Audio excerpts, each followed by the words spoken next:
اسلام جو ہے میں نے قبول کرنے کی جو میری شروعات ہے، میں قرآن کو اس لیے پڑھ رہا تھا تاکہ میں اس میں کچھ غلطیاں نکالوں. اور یہ بھاونا کہاں سے پیدا ہوئی؟ جب کوئی مسلمان مجھے بتاتا تھا کہ بھائی تمہاری کتاب میں یہاں پر محمد کا نام ہے صلی اللہ علیہ وسلم، یہاں پر فلاں نام ہے، یہاں پر وہ ہے، یہاں پر فلاں ہے، تو میری جو بھاونا تھی وہ یہ تھی، جمعہ میں ایک دن نہانے والے روز نہانے والے کو بتا رہے. میں نہیں جانتا تھا اسلام کو. جمعہ میں ایک دن نہانے، کیونکہ میرے گھر میں یہی بتایا گیا، مجھے بچپن سے یہی سکھایا گیا، تو میں یہ سوچتا تھا جمعہ میں ایک دن نہانے والے روز نہانے والے کو بتا رہے، اب ان کو بتانا پڑے گا کہ ان کے دھرم میں کیا ہے. یہ بھاونا لے کر میں نے قرآن پڑھا. یہ بھاونا لے کر میں قرآن کو پڑھنا شروع کیا. سب سے پہلے فتح محمد جالندھری صاحب کا میں نے قرآن اٹھا کر پڑھا، ترجمہ پورا مکمل. اللہ کا بہت بڑا احسان ہے، اسی میں میرا جو ہے ذہن اللہ تعالیٰ نے کھول دیا. الحمدللہ میں نے قرآن کو پڑھ کر، اس کو سمجھ کر، الحمدللہ میں نے اسلام کو قبول کیا ہے. کسی کے دباؤ میں نہیں کیا. الحمدللہ کسی نے دباؤ نہیں دیا، کسی نے پیسے نہیں دیے. پیسے دیتا اگر کوئی تو رینٹ کے گھر پہ نہیں رہتا. اچھا، بارک اللہ فیک.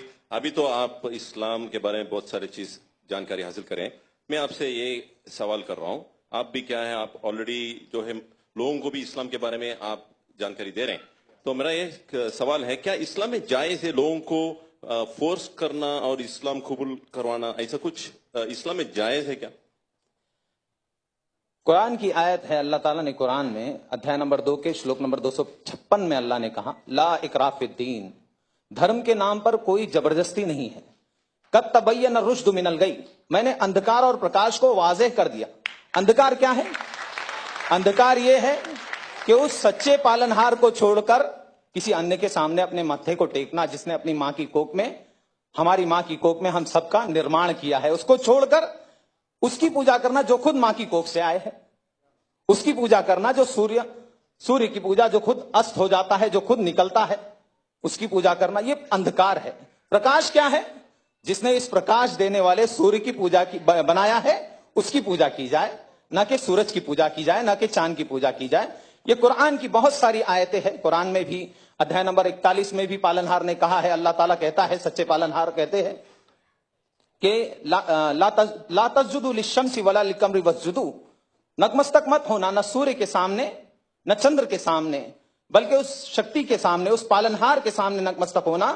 للہ الذی خلقہن ان کنتم ایاہ تعبدون، جس نے نرمان کیا ہے ان ساری چیزوں کا، اس کے سامنے جھکو، نہ سورج کے سامنے جھکو، نہ چندر کے سامنے جھکو. تو اسلام جو ہے یہ سکھاتا ہے، ایک ایشورواد سکھاتا ہے، سچے پالنہار کی بھکتی سکھاتا ہے، اس کے آدیش کے انوسار جیون ویتیت کرنا سکھاتا ہے. انسان صبح کیسے کرے، شام کیسے کرے. پہلے جانور تھا، ابھی انسان بن گیا، ایسا لگتا ہے مجھے. پہلے مجھے نہیں معلوم تھا کیسے جینا ہے، کیا کرنا ہے. سو کر اٹھوں تو کیا کروں؟ سو کر اٹھنا بھی بھکتی ہے. اسلام میں اگر کوئی آدمی سو کر اٹھتا ہے، الحمدللہ الذی احیانا بعد ما اماتنا والیہ النشور پڑھتا ہے، تو اس کو ثواب، سونے کا اجر مل رہا ہے.